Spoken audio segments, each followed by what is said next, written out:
শোনা যাচ্ছেন প্রথম? হ্যাঁ স্যার। আচ্ছা। তো লাস্ট ক্লাস আমরা ই কমার্সের কতদূর করেছিলাম বলো?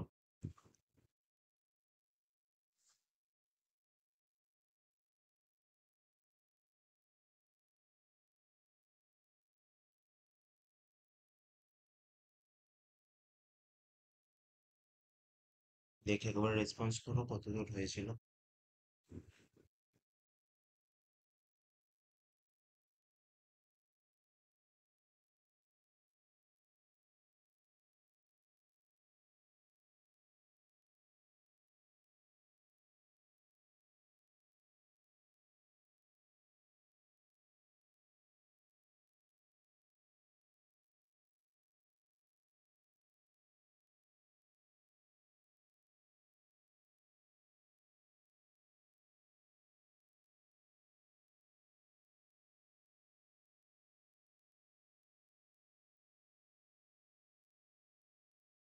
খুব সম্ভবত আমরা ই পেমেন্ট সিস্টেম পড়ছিলাম, তাই তো? হ্যাঁ স্যার। কতদূর হয়েছিল বলো? ডাটা প্রোটেকশন এন্ড প্রাইভেসি ল। আচ্ছা। ওই গভর্নর বডিজ গুলো বলা হয়ে গেছিল। এসবিআই, হ্যাঁ এসবিআই বলছি। হ্যাঁ হ্যাঁ। হুম আইআরডিএআই, হুম হুম সিবিআই বলা হয়েছে। আরবিআই আর ওগুলো বলা হয়ে গেছিল। হ্যাঁ হ্যাঁ হ্যাঁ। আচ্ছা, ঠিক আছে, তারপর থেকে আমি তাহলে শুরু করি। তার আগে স্ক্রিনটা দেখা যাচ্ছে কি বলো? শেয়ার করি।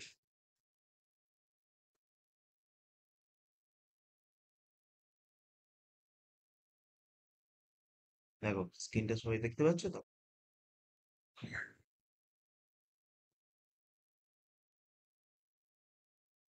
স্ক্রিনটা দেখতে হ্যাঁ পাচ্ছ? স্যার। আচ্ছা। তো এইগুলো আমাদের হয়ে গেছে বলছো। আচ্ছা, টোকেন কি পড়িয়েছিলাম? Digital token based electronic payment system. না স্যার, এখান থেকে শুরু হবে। আচ্ছা, তো আজকে আমাদের টপিক হচ্ছে digital token based electronic payment system. তোমরা অনেকেই হয়তো ক্রিপ্টোকারেন্সির নাম আরে শুনেছো। তো সেই জিনিসগুলো কিভাবে কাজ করে সেগুলোর একটু ব্রিফলি আইডিয়া আমরা এখান থেকে নেওয়ার চেষ্টা করব। ঠিক আছে? তো কি বলছে একটু পড়া যাক।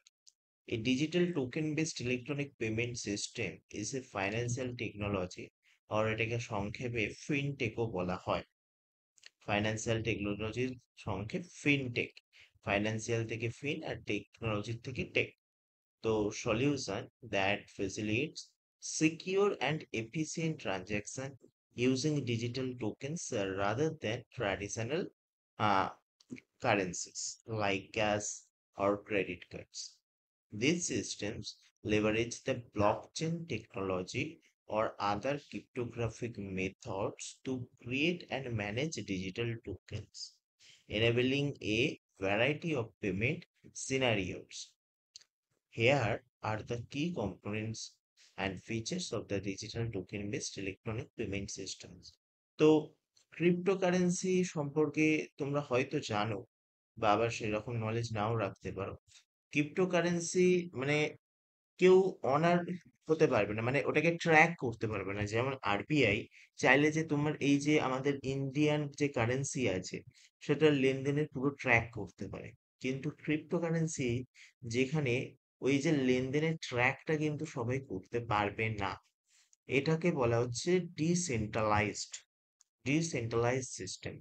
অর্থাৎ যেখানে আহ সেন্ট্রালাইজড কোনো ব্যাপার স্যাপার নেই, অর্থাৎ একজন হেড অফ দ্য অফিসে বসে নেই যে পুরো জিনিসটাকে ম্যানেজ করছে।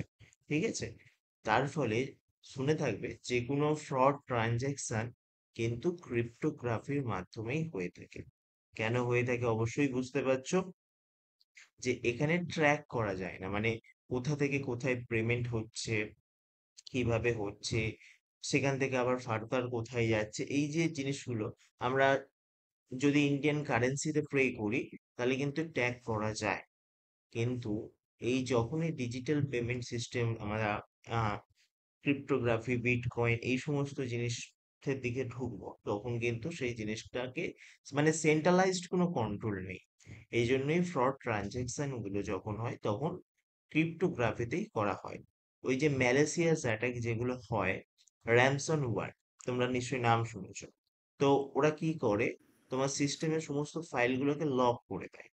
লক করে দিয়ে তোমার কাছ থেকে র্যানসম, ওরা ক্রিপ্টোগ্রাফি ফর্মেই টাকা চায়। ঠিক আছে? তো র্যানসমওয়্যার বলো, যেভাবে টাকা নেয়, ওগুলো সবকিছু ক্রিপ্টোগ্রাফি ফর্মেই ওরা টাকা কিন্তু নেয়। তুমিও চাইলে ক্রিপ্টোগ্রাফিতে ইনভেস্ট করতে পারো। তো ক্রিপ্টোগ্রাফিরও স্টক আছে, সেখানে তুমি ইনভেস্ট করতে পারো। তো এই জিনিসগুলো পুরোটাই হচ্ছে আমাদের ডিজিটাল যে পেমেন্টের ব্যাপারটা, মানে ডিসেন্ট্রালাইজড পেমেন্ট সিস্টেমের কনসেপ্টে পুরোটা তৈরি। ঠিক আছে? তো চলো ফার্দার আরো পড়া যাক। ডিজিটাল টোকেনস, প্রত্যেকটা ট্রানজাকশন ওখানে একটা টোকেন অ্যালোকেট হয়। দেখো কি বলছে, digital tokens are units of value that represent real or virtual assets. These tokens are created, stored, and transacted electronically. They can represent various aspects such as cryptocurrency like Bitcoin, Ethereum, Ripple. তো এইগুলো বিভিন্ন cryptocurrency, যেমন আমাদের আহ আহ Indian currency গুলোকেও আমরা dollar বা বিভিন্ন যে currency গুলো আছে, ইন্ডিয়ান কারেন্সি, ইউএস কারেন্সি, সেখানে ডলার আছে, আমাদের রুপি আছে। তো এই যে জিনিসগুলো এখানে ক্রিপ্টোকারেন্সির মধ্যেও বিটকয়েন আছে, ইথেরিয়াম আছে, রিপল আছে। ঠিক আছে?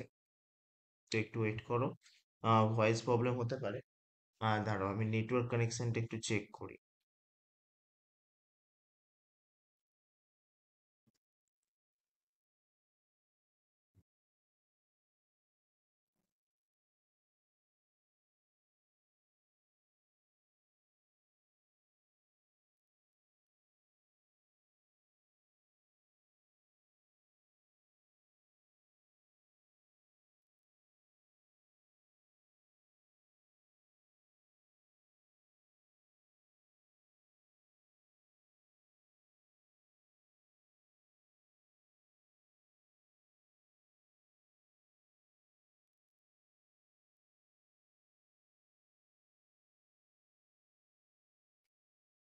Yes. হ্যাঁ স্যার।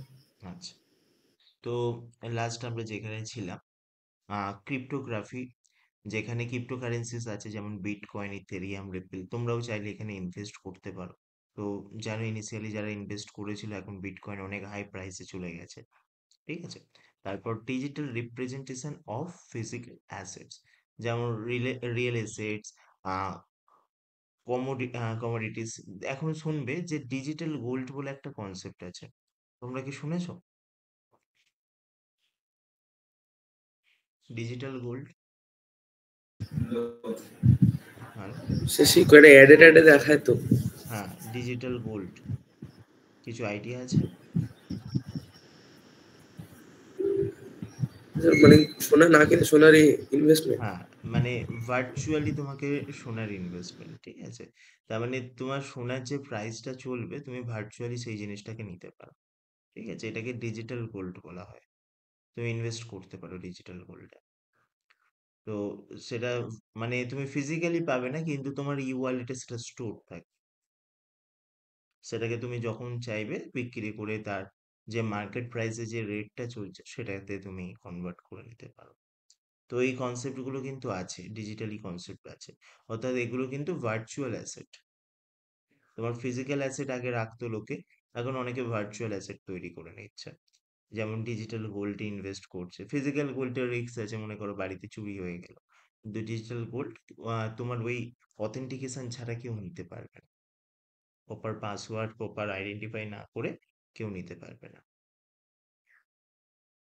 ঠিক আছে?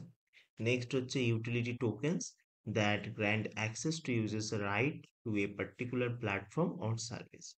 Security tokens that represent ownerships is an asset such as company shares. তো ওই গোল্ডের ব্যাপার, কোম্পানি শেয়ারস, মানে তোমার যে ইউজার আইডি, তার নামে একটা টোকেন অ্যালোকেট করে দিয়েছে। তো তুমি যে ইনভেস্ট করছো, এই টোকেনের আন্ডারে সেগুলো স্টোর হচ্ছে। ঠিক আছে? তো এটা হচ্ছে ডিজিটাল টোকেনস এর ব্যাপার। এরপর যেটা আসছে সেটা হচ্ছে ব্লকচেন টেকনোলজি। আমরা যে ক্রিপ্টোগ্রাফি এত করি, পুরো ক্রিপ্টোগ্রাফির ব্যাকবোন হচ্ছে ব্লকচেন টেকনোলজি। ঠিক আছে? এটা এক প্রকার টেকনোলজি যেটা ক্রিপ্টোগ্রাফিতে ট্রান্সফার করতে সাহায্য করে। ক্রিপ্টোগ্রাফি যেভাবে কাজ করে তার ব্যাকএন্ডটা পুরোটাই নির্ভর করে আছে ব্লকচেন টেকনোলজির উপর। ঠিক আছে? Many digital token-based payment systems are built on blockchain technology. A decentralized and immutable ledger, blockchain ensures transparency, security, and trust in transaction by recording every transaction in a tamper-resistant manner across the distributed network of nodes.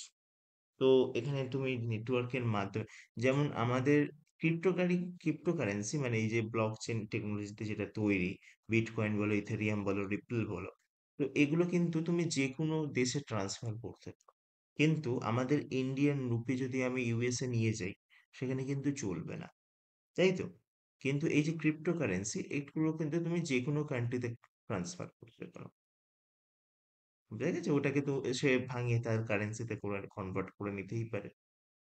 তাই জন্য যখনই কোনো illegal transaction বেশি হয়, সেখানে ক্রিপ্টোগ্রাফির ইউজটা হয়।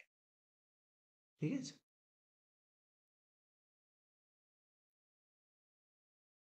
Next কি বলছে দেখো, smart contract. Smart contracts are self-executing agreement with predefined rules encoded on the blockchain. They automatically execute when certain conditions are met, uh, enabling trustless and automated transaction. ঠিক আছে? এবার এর ইউজ কেস কি কি আছে দেখো, cryptocurrency payments, digital tokens like Bitcoin and Ethereum, এগুলো ক্রিপ্টোকারেন্সির example, can be used for everyday transaction, online shopping and investment. তারপর হচ্ছে tokenized assets. Real world assets such as real estimate of art can be tokenized and traded on blockchain platform to allows for financial ownerships and increased inequality. আহ মানে tokenised ব্যাপারটা যখনই তোমার electronic payment সিস্টেমে আসবে, তখনই কিন্তু টোকেনাইজড এর ব্যাপারটা চলে আসবে। পার্টিকুলার তোমার রেসপেক্টেড তোমার একটা টোকেন, তোমার অ্যাকাউন্টের রেসপেক্টেড একটা টোকেন, সেটা তুমি ম্যানেজ করছো। ঠিক আছে? তোমার যতগুলো ই ওয়ালেট আছে তার রেসপেক্টে একটা টোকেন জেনারেট হচ্ছে, যেটার অ্যাক্সেস শুধুমাত্র তোমারই থাকবে। ঠিক আছে? টোকেনাইজ সিকিউরিটিস কি বলছে দেখো, security tokens represent ownerships in a company, fund or assets. They can streamline in the process for buying, selling securities, making it more efficient and accessible. Tokenized loyalty program. Business can create loyalty tokens that customers can earn and redeemed within the loyalty ecosystem. তো বিভিন্ন ধরনের coin আছে, অনেক দেখবে application use করলে তোমাকে কিছু ওদের কারেন্সির কয়েন দেয়। তো সেগুলো ওদের মানে তুমি অনেক সময় দেখবে কিছু অ্যাপ্লিকেশন ইউজ করছো, সেখানে কিছু পয়েন্ট, কিছু কয়েন দেয়। দেখেছো হয়তো কিছু গেম খেললে কিছু পয়েন্ট পাওয়া যায়। দেখেছো? বিভিন্ন যে সিস্টেম গুলো আছে সেগুলোকে তুমি কনভার্ট করতে পারো। তো ওগুলো এক প্রকার টোকেনাইজ সিস্টেম। গেমিং এর ক্ষেত্রে তুমি দেখবে যে কিছু একটা কয়েন তোমাকে দিচ্ছে যদি গেমিং প্ল্যাটফর্মে তুমি এরকম হ্যাঁ স্যার। টোকেনাইজড কিছু, হ্যাঁ। তো এই জিনিসগুলো হচ্ছে পুরোটাই হচ্ছে এই টোকেনাইজ প্রোগ্রামের মধ্যে পড়ছে। তো বিভিন্ন কোম্পানি তাদের পেমেন্ট সিস্টেম করেছে। আর ডোনাল্ড ট্রাম্পও কিছুদিন আগে তার একটা কয়েন বের করেছিল। ঠিক আছে? ট্রাম্প কয়েন এরকম কিছু একটা নাম দিয়েছিল। আর নেক্সট হচ্ছে tokenized loyalty program. Business can create loyalty tokens to that customer, এটা তো বললাম। Cross over platform, cross border platform digital token enable faster and cheaper cross-border transaction compared to traditional banking system. তো এখানে কোনো মানে staff রাখতে হচ্ছে না, তোমার পুরো ব্যাংকিং সিস্টেমটাকে চালাতে হচ্ছে না, পুরোটাই তোমার ডিজিটালি কোনো কাজ করছে। ঠিক আছে? তো তাই বলছে digital token enable faster and cheaper cross border transaction compare to traditional banking system. Banking সিস্টেমে তোমাকে স্টাফ রাখতে হবে, ব্যাংকিং লেনদেনের জন্য স্টাফ রাখতে হবে, পুরো মানিগুলোকে কন্ট্রোল করার জন্য তোমাকে একটা ইকোসিস্টেম তৈরি করতে হবে। ঠিক আছে? তারপর সেখানে তোমাকে ফিজিক্যাল ব্যাংক তৈরি করতে হবে, অনেক রকম ঝামেলা আছে। ঠিক আছে? কিন্তু এইখানে সমস্ত জিনিসটাই ডিজিটালে কাজ। নেক্সট হচ্ছে micro payments, digital tokens are well suited for micropayments, allowing user to pay small amount for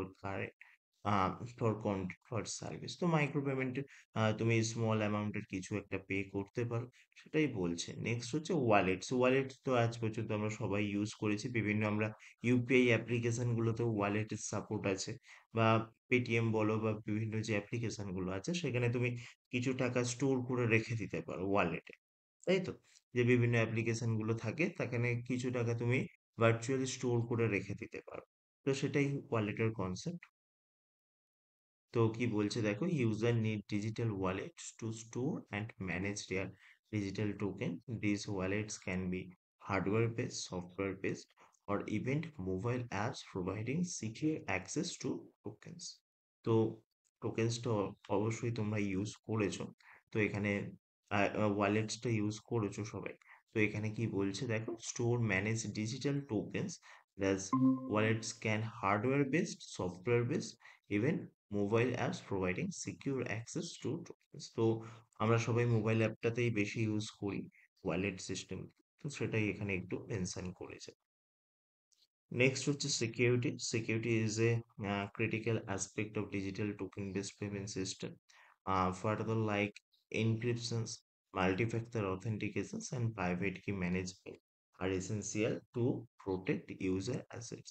তো অবশ্যই যখনই অনলাইনে সমস্ত জিনিসটা চলে আসছে, পুরো পেমেন্ট সিস্টেমটাই যেহেতু অনলাইন হয়ে যাচ্ছে, তো আমাদের সিকিউরিটির দিকটাও ভাবতে হবে। তাই জন্য এখানে এনক্রিপশন অলরেডি তোমরা জানো। এনক্রিপ্ট মানে হচ্ছে তুমি তোমার ওই যে এটাকে এমন ভাবে কনভার্ট করে একটা কোড ফর্মে নিয়ে চলে আসবে যেটাকে থার্ড পার্সন আর কেউ রিড করতে পারবে না, তুমি যাকে সেন্ড করবে সেই পারবে আর তুমি পারবে। যেমন আমাদের হোয়াটসঅ্যাপ মেসেজ, এগুলো পুরোটাই এনক্রিপশন, অর্থাৎ তুমি যাকে সেন্ড করছো সে তার ডিভাইস ছাড়া ওইটাকে কেউ আর ডিকোড করে নিজের ডিভাইসে পড়তে পারবে না। মানে আগে কি হতো, যে এই যে ট্রানজ্যাকশন হচ্ছে, কমিউনিকেশন হচ্ছে, মধ্যেখানে কোনো থার্ড পার্সন কিন্তু ওই যে ট্রানজ্যাকশনের সময় কি কমিউনিকেশন হচ্ছে ওইটা কিন্তু পড়তে পারতো, কিন্তু এনক্রিপশন এসে যাওয়ার পরে, এনক্রিপশন ডিক্রিপশন এসে যাওয়ার পরে ওই পার্টিকুলার কিটা না থাকলে কেউ কিন্তু অ্যাক্সেস করতে পারবে না। ঠিক আছে? তো নেক্সট হচ্ছে মাল্টি ফ্যাক্টর অথেন্টিকেশন। তোমরা অনেকেই টু ফ্যাক্টর অথেন্টিকেশন জানে, আর উপরে যদি আরো দু একটা স্টেপ অ্যাপ্লাই করে দেওয়া হয় তাহলে সেটা মাল্টি ফ্যাক্টর অথেন্টিকেশন হয়ে যাচ্ছে। ঠিক আছে? Multi factor authentication and private key management essentials to protect user। তো প্রাইভেট কি, যেমন টোকেনাইজের কনসেপ্টটা বললাম, তো এখানে কিছু কি থাকে, যেমন গুগলে কিছু সিকিউরিটি কোড দেয়, দেখেছো হয়তো, যেটা ভবিষ্যতে তুমি পাসওয়ার্ড যদি ফরগেট হয়ে যায়, তো সেক্ষেত্রে তুমি ওখান থেকে কিছু করতে পার, মানে তোমার অ্যাকাউন্টটাকে লগ ইন করতে পারো। দেখবে গুগলের সিকিউরিটি কি বলে একটা অপশন থাকে, টু স্টেপ ভেরিফিকেশন অন করতে পারো, সিকিউরিটি কি দেখতে পারো। তো এগুলো পুরোটাই হচ্ছে তোমার সিকিউরিটির কনসার্নের মধ্যে চলে আসছে। ঠিক আছে?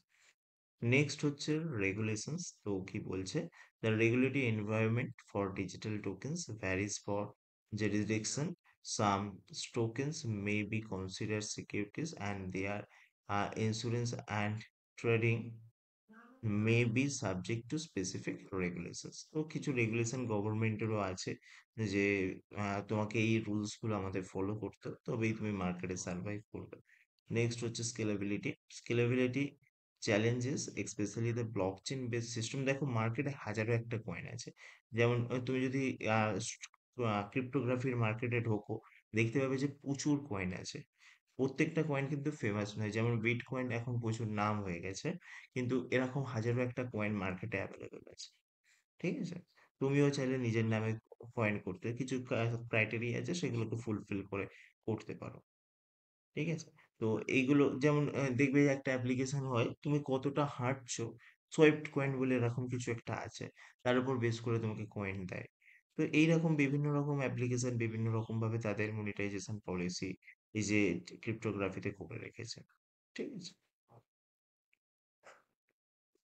তো স্কেলেবিলিটি সেটাই বলছে, স্কেলেবিলিটি মানে তুমি কতটা লার্জ স্কেলে সেটাকে নিয়ে যেতে পারছো। Scalability challenges specially for blockchain based systems are being addressed to handle larger volume of transactions quickly and cost effectively. তো এইগুলো যখন তৈরি করা হয় তখন হাই জিপিইউ কস্ট, সিপিইউ কস্টের প্রয়োজন পড়ে। কারণ পুরো জিনিসটাই যেহেতু ভার্চুয়াল ডিজিটালি হচ্ছে, তো ট্রানজ্যাকশনের জন্য প্রচুর মানে এগুলোকে মাইনিং করতে হয়। মাইনিং নিশ্চয়ই জানো, মানে তোমাকে অ্যাপ্রুভ হ্যাঁ করতে হবে। স্যার, এই হ্যাঁ, ক্রিপ্টো কারেন্সির মাইনিং এর ব্যাপারটা একটু বলুন তো। হ্যাঁ, ক্রিপ্টোকারেন্সি মাইনিং মানে তোমরা বিভিন্ন ক্রিপ্টোকারেন্সি শিখেছো, হয়তো শুনেছো। যেমন পাই কয়েন বলে হ্যাঁ। একটা কয়েন আছে। ঠিক আছে? মাইনিং মানে হচ্ছে তোমার সিস্টেমটাকে ওই ইউজ করবে ওইটাকে ভ্যালিডেট করার জন্য। ঠিক আছে? মানে ওই যে ক্রিপ্টোকারেন্সির ট্রানজ্যাকশনটা হচ্ছে সেটাকে ভ্যালিডেট করার জন্য তোমার সিস্টেমটাকে ইউজ করবে। তো এরকম কিছু ম্যাথামেটিক্যাল অ্যালগোরিদম আছে, যে অ্যালগোরিদমের উপর বেস করে মাইনিং গুলো হয়ে থাকে। যেটা ওই যে কোনো একটা ট্রানজেকশন হচ্ছে সেটাকে তুমি মাইন করলে তার একটা সামথিং ফ্র্যাকশন অ্যামাউন্ট তুমি পাও। ঠিক আছে? ওই জন্য মাইনিং করা বলা হয়। কোনো ট্রানজেকশন হলে সেটাকে তোমাকে ভ্যালিডেট মানে ভেরিফাই করতে হয়। ঠিক আছে? তো সেই তো ওই জিনিসটা মাইনিং রিগ গুলো বসিয়ে রাখে, মাইনিং বলো। মাইনিং রিগ বসিয়ে রাখে শুনেছিলাম, মানে হ্যাঁ, ওই হ্যাঁ, যেখানে আর কি ইলেকট্রিসিটি কস্ট কম সেখানে আর কি ওরা ওই হ্যাঁ, সিপিইউ জিপিইউ এগুলোকে হ্যাঁ। অনেকগুলো একসাথে রেখে। হুম। তো ওই যে ট্রানজেকশন গুলো ওগুলোকে ওরা ভ্যালিডেট করার জন্য করে, যার ফলে ওরা ফ্র্যাকশন কিছু পাবে। আর এইগুলোর নাম্বার ফিক্সড করে দেয় যখন ক্রিপ্টোকারেন্সি তৈরি হয়, তখন কতগুলো ক্রিপ্টোকারেন্সি থাকবে সেগুলো ফিক্সড থেকে যায়। এবার সেইগুলো ট্রান্সফার করে নিজেদের মধ্যে। ঠিক আছে? আর তুমি যদি মাইন করো, মানে ক্রিপ্টো মাইনিং করো, তো তার একটা ফ্র্যাকশন অফ অ্যামাউন্ট তুমি পাবে। ঠিক আছে? এই জন্য অনেকে বড় বড় জিপিইউ সিপিইউ বসিয়ে রাখে শুধুমাত্র ওই ডাটা মাইনিং করার জন্য, মানে ওই ক্রিপ্টোকারেন্সির মাইনিং করার জন্য। ঠিক আছে? বেসিক্যালি ওখানে একটা ব্যাকএন্ডে অ্যালগোরিদম রান করছে ওই যে ট্রানজেকশন হচ্ছে ওটাকে ভ্যালিডেট করার জন্য। ঠিক আছে? পুরোটাই যেহেতু ভার্চুয়াল সিস্টেম, তাই আমাদের এইভাবে কাজটা হচ্ছে। আচ্ছা আচ্ছা স্যার, বুঝেছি। মাঝখানে শুনবে যে জিপিইউ এর দাম অনেক বেড়ে গিয়েছিল এই ক্রিপ্টো মাইনিং এর জন্য। জিপিইউ সিপিইউ এর দাম বেড়ে গিয়েছিল। তো তারা কি করছিল, মানে ব্ল্যাকে হ্যাঁ হ্যাঁ, এটা শুনেছিলাম। হ্যাঁ, ব্ল্যাকে সমস্ত জিপিইউ সিপিইউ কে নিয়ে নিজস্ব সার্ভার তৈরি করে এই ডাটা মাইনিং করছে, ক্রিপ্টোকারেন্সি মাইনিং করছে। ঠিক আছে? হ্যাঁ হ্যাঁ। তো এইগুলো হচ্ছে মার্কেটে, এইগুলো হয় যে যার ফলে নর্মাল ইউজাররা পাচ্ছে না, যারা মানে ফার্স্ট মার্কেটে আসতেই সমস্ত জিপিইউ সিপিইউ সেল হয়ে যাচ্ছে, যার ফলে নর্মাল ইউজার পাচ্ছে, যার ফলে অবশ্যই সাপ্লাই এন্ড ডিমান্ডের খেলা। যত সাপ্লাই কমে যাবে, ডিমান্ড বাড়বে, আর প্রাইসও বাড়বে। তো সেই জিনিসগুলো কিন্তু মার্কেটে হচ্ছে। বিশেষ করে যারা ডাটা মাইনিং করে তারা এই জিনিসগুলো করে থাকে।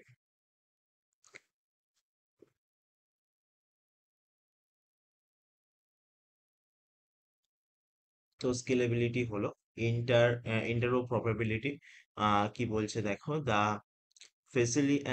to facilitate widespread adoptions, some digital tokens based systems are working on the interoperability solutions to enable tokens for different blockchains to be used interchangeability.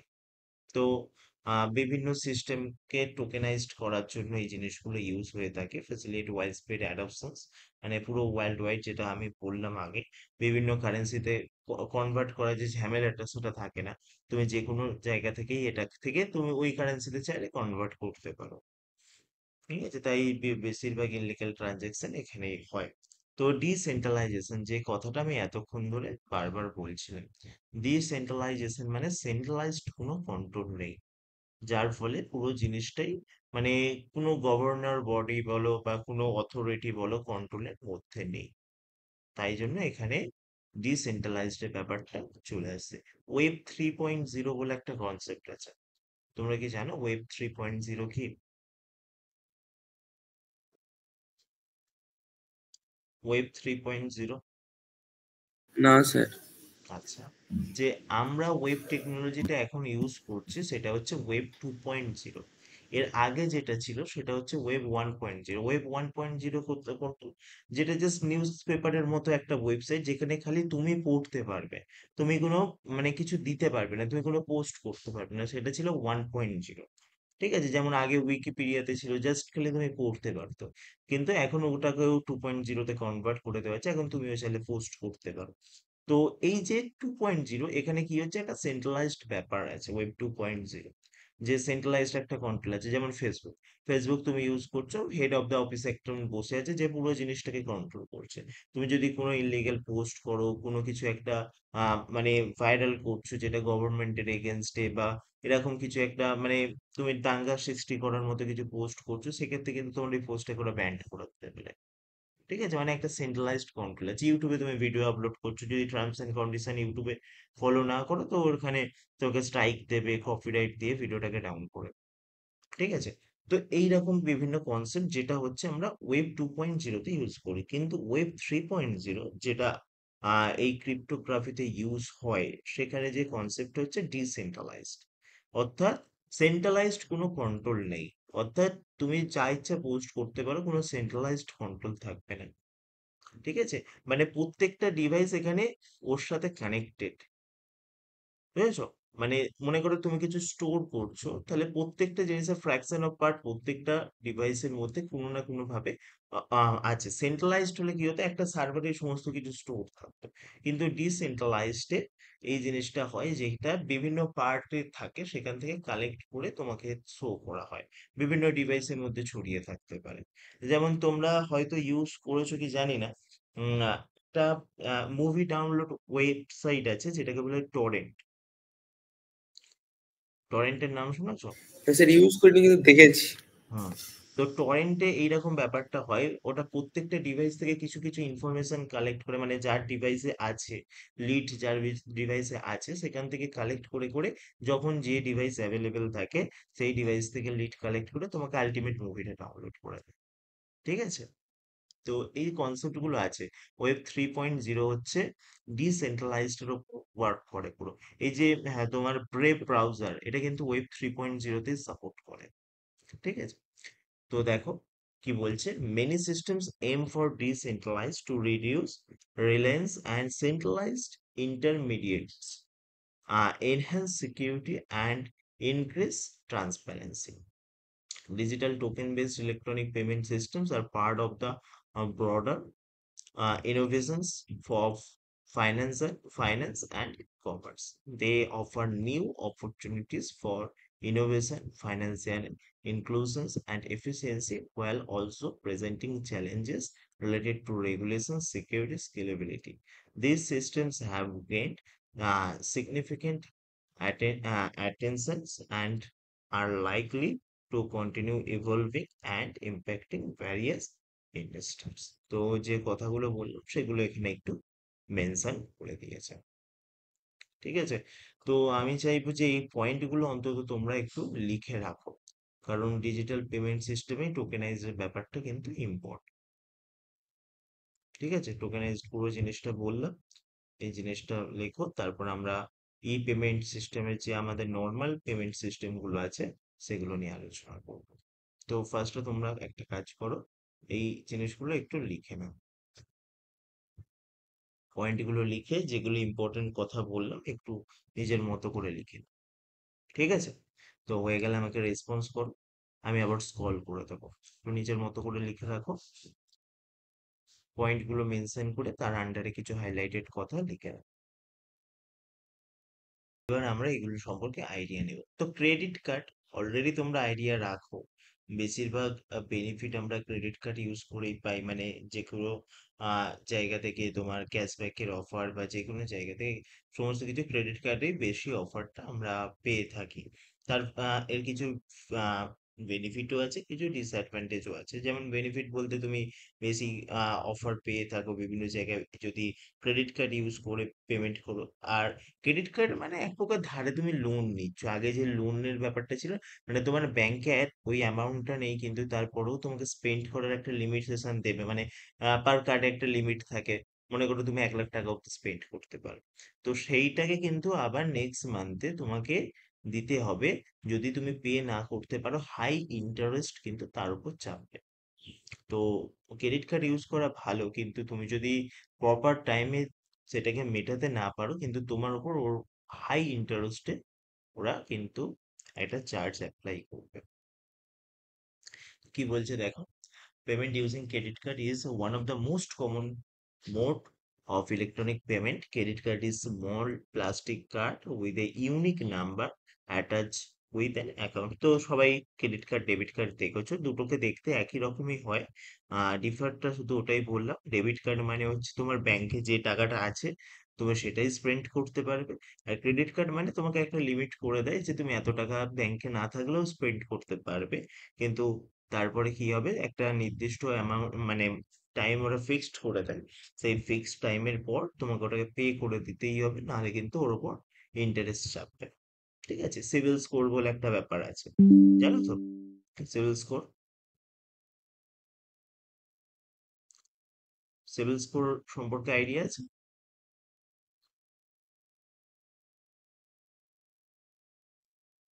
বলো, নাহলে আমি বলবো, বলো। না, সায়ক? না স্যার।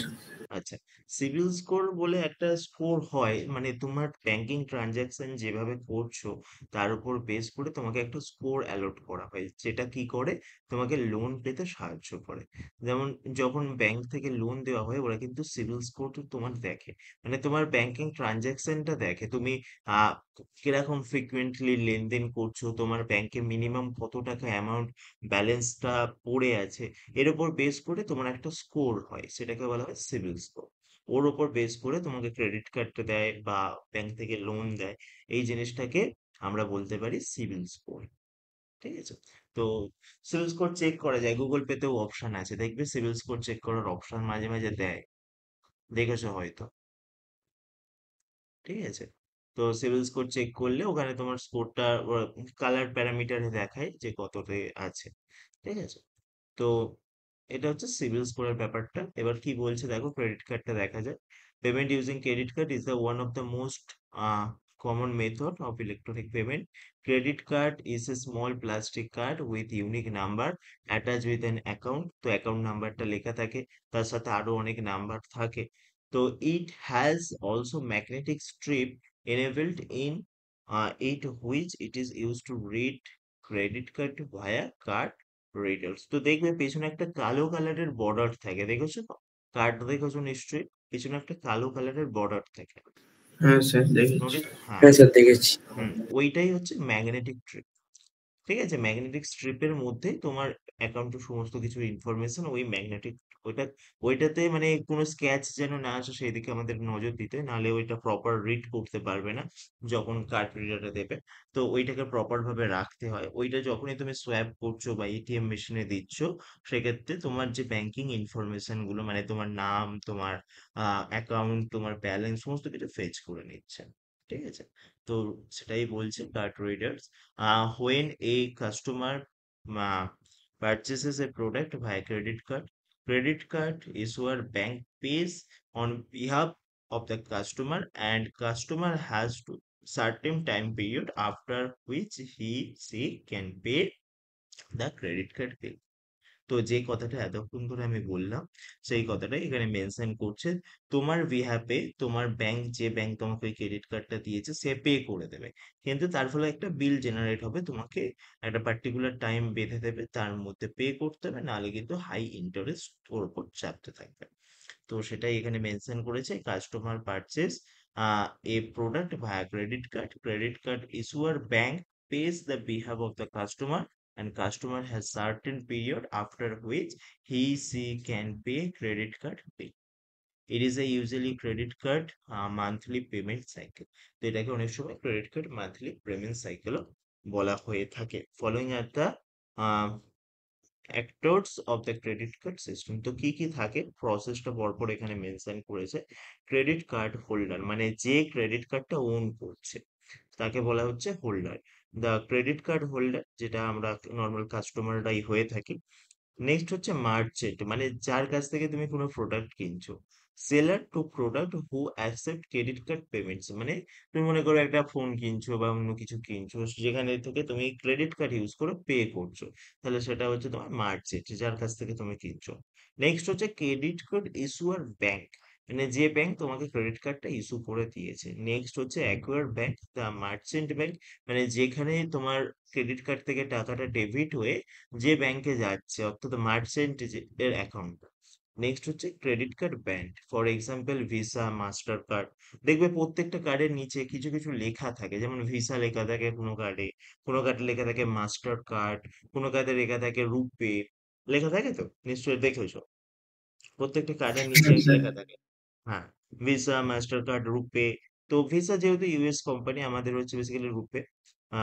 এটা কি কোনো আইডিয়া আছে কেন লেখা থাকে, কি হয় এই জিনিসটা, কি করে, কোনো আইডিয়া আছে?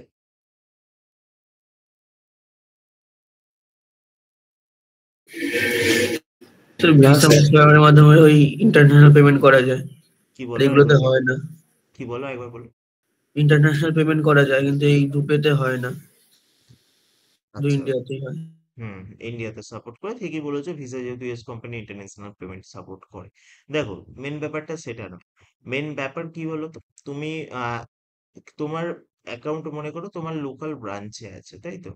তুমি যেখানে বাস করো সেখানে একটা অ্যাকাউন্ট খুলেছো, সে একটা তোমাকে ক্রেডিট কার্ড বা ডেবিট কার্ড দিয়েছে।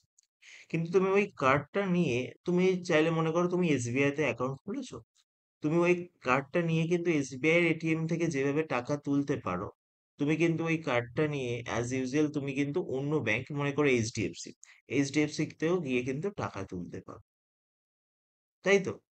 নিশ্চয়ই দেখেছো। তোমার যে ব্যাংক এটিএম, সেটা কিন্তু তুমি তোমার ব্যাংক থেকেও তুলতে পারো, অন্য ব্যাংকের এটিএম থেকেও টাকা তুলতে পারো, তাই তো?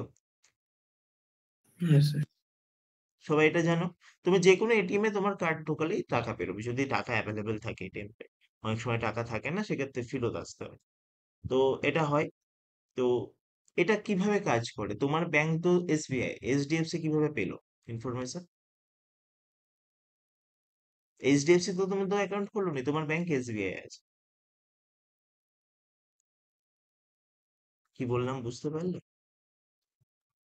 হ্যাঁ স্যার। তাহলে মাঝখানে এই যে কোম্পানিগুলো যেমন ভিসা, মাস্টার কার্ড, রুপে, এইগুলো মাঝখানে কি করছে, তোমার ইনফরমেশন গুলোকে ট্রান্সফার করতে হেল্প করছে। তোমার ইনফরমেশন আছে কার কাছে? এসবিআই এর কাছে। এসবিআই থেকে এ নেবে, নিজের কাছে স্টোর রেখে এইচডিএফসি তে দেবে। এইচডিএফসি চেক করবে তোমার অ্যাকাউন্ট আছে কি নেই, যে অ্যামাউন্টে এন্টার করেছো চেক করবে, তোমাকে অথেন্টিকেট করবে, তারপর তোমাকে ক্যাশটা বের করে দেবে। তাহলে এই কোম্পানিগুলোর কাজ বোঝা গেছে কি করে, মাস্টার কার্ড, ভিসা।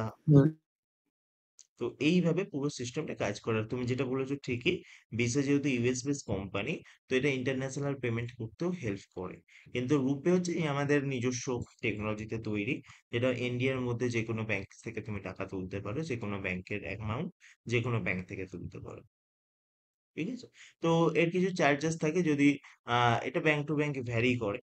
যদি তুমি সেম ব্যাংকের এটিএম থেকে তুলো তাহলে কোনো চার্জেস দিতে হয় না। অন্য ব্যাংকের এটিএম থেকে তুললে হয়তো ৩টে ট্রানজাকশন ফি থাকে বা ৫টা ট্রানজাকশন, ওটা ভ্যারি করে, আগেও বললাম। ফ্রি হয়, তারপর হয়তো কিছু চার্জেস কাটে, ১৫ টাকা ২৫ টাকা করে কিছু এরকম চার্জেস কাটে। ব্যাংক টু ব্যাংক এগুলো ভ্যারি করবে। ঠিক আছে? তো পুরো সিস্টেমটা এইভাবে কাজ করছে। কিন্তু ক্রেডিট কার্ড থেকে তুমি মানি উইথড্র করলে সচরাচর একটা চার্জেস কাটে। কারণ তোমার অ্যাকাউন্টে তো নেই। ওটা তুমি যে ব্যাংক ইস্যু করেছে ক্রেডিট কার্ড, সেখান থেকে তুমি অ্যাজ এ লোন হিসেবে নিচ্ছ। তো সেক্ষেত্রে কিছু চার্জেস কাটে। ঠিক আছে? তো ক্রেডিট কার্ড আর ডেবিট কার্ডের বেসিক ডিফারেন্সটা বোঝাতে পারলাম হোপফুলি। ক্রেডিট কার্ড মানে তোমার ব্যাংকে নেই, অথচ তোমাকে একটা লিমিট করে দিয়েছে, সেটা তুমি স্পেন্ড করতে পারো, কিন্তু সার্কেল কমপ্লিট হলে তোমাকে ওই পেটা করে দিতে হবে। আর ডেবিট কার্ড হচ্ছে তোমার ব্যাংকে যে অ্যামাউন্ট আছে সেটাই তুমি স্পেন্ড করবে। ঠিক আছে? তো স্টেপ গুলো এখানে মেনশন করেছে, তার আগে এই পেমেন্ট সিস্টেম সম্পর্কে একটু লিখে নাও। এইটা লিখে নাও, তারপর স্টেপ গুলো বলছি। তো এটা খুব ইম্পর্টেন্ট, কি কি এখানে থাকছে সিস্টেমটার মধ্যে, সেইগুলো কিন্তু অনেক সময় দিয়ে দিতে পারে। তো একটু লিখে নাও।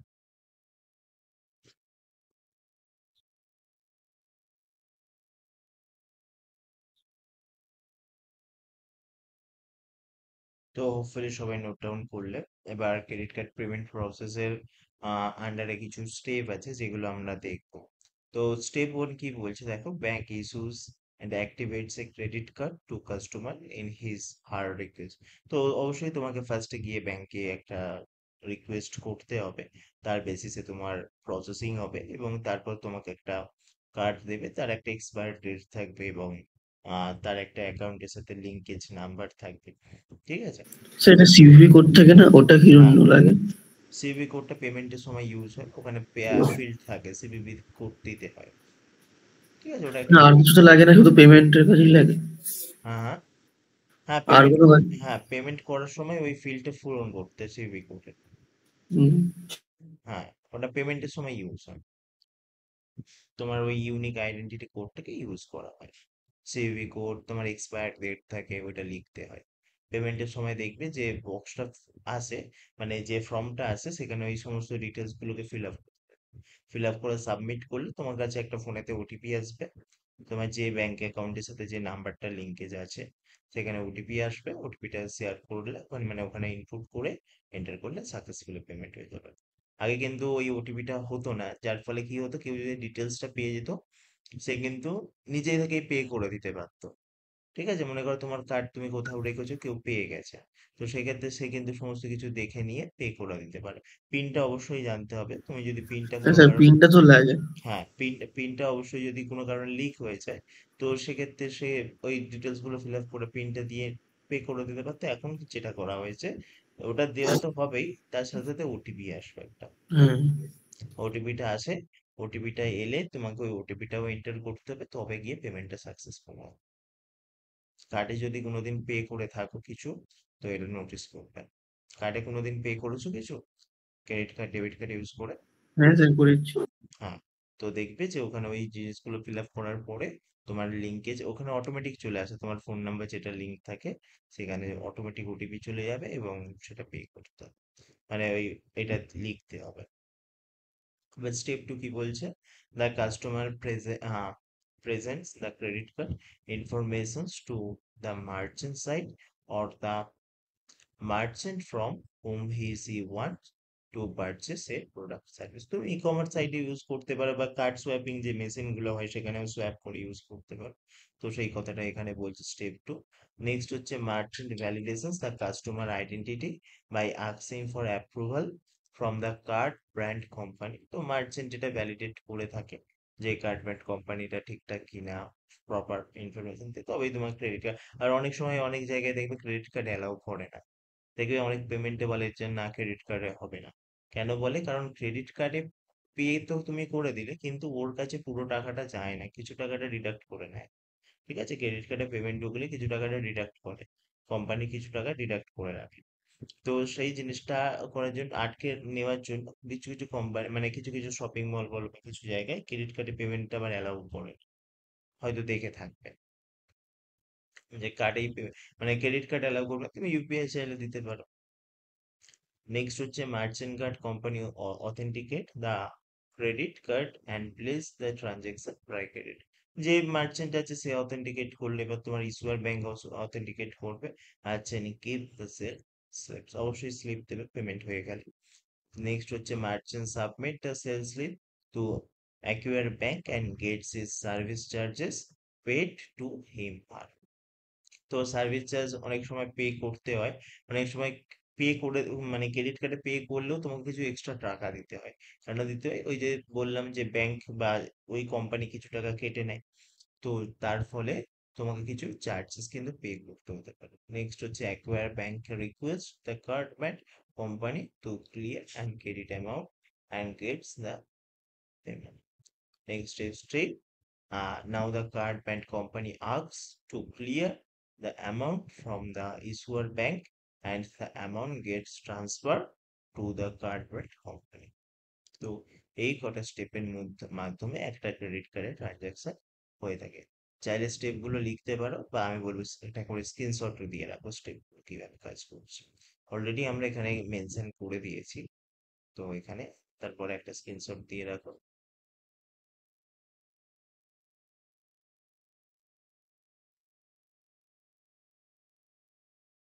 ঠিক আছে, হোপফুলি করলে।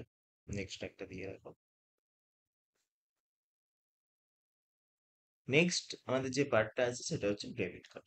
তো অলরেডি ডিফারেন্সটা আমি বলেই দিয়েছি, তো তারপরেও একটু এখানে ডিসক্রাইব ভাবে লেখা আছে, পড়া যাক। Debit card like credit card is a small plastic card with a unique number mapped with the bank account number, যেভাবে ক্রেডিট কার্ড কাজ করে সেখানে এইখানেও সেই একই রকম process.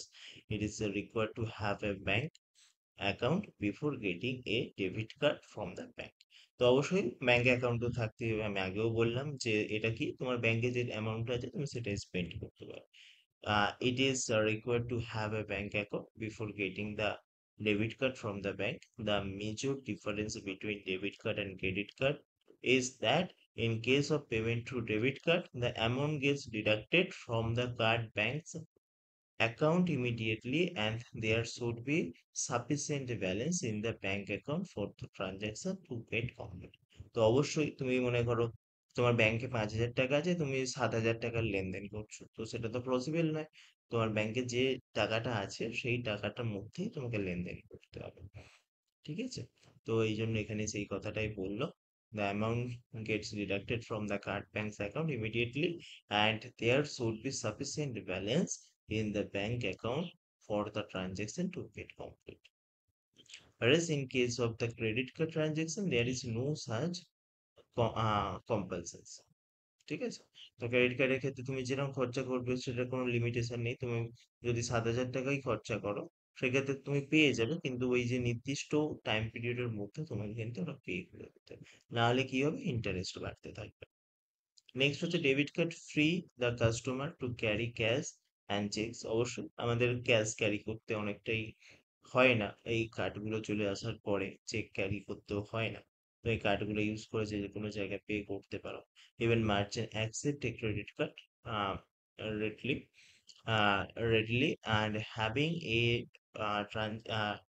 restrictions on the amount that can be withdrawn in the day using the debit card helps the customer keep to check his her spending.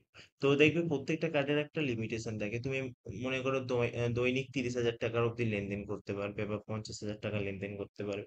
প্রত্যেকটা card হিসেবে ভ্যারি করে। তো এর কিছু একটা লিমিটেশন আছে। তুমি যে ব্যাংকিং জায়গাতে ব্যাংকিং থেকে তোমার কার্ডটা ইস্যু করেছো, মানে যে ব্যাংক থেকে কার্ডটা নিয়েছো, তাদের যে কোনো অ্যাপ্লিকেশন একটা থাকে, সেই অ্যাপ্লিকেশনে এই লিমিটেশনটা সেট করাও যায়। হয়তো করেওছো কোনো দিন। তো এইভাবে কিন্তু তুমি ওই স্পেন্ডটাকে ট্র্যাক করতে পারো, ওর লিমিটেশন লাগাতে পারো। মনে করো তুমি কার্ডে এক টাইম 10,000 টাকার বেশি পে করতে পারবে না, তো সেখানে ওখানে লিমিটেশনের অপশনটা আছে, ওখানে ওইটা ফিক্সড করে দিলে তার বেশি কিন্তু পে হবে না। ঠিক আছে? তো এই জিনিসগুলো কিন্তু এখানে আছে। তো একটু লিখে নাও।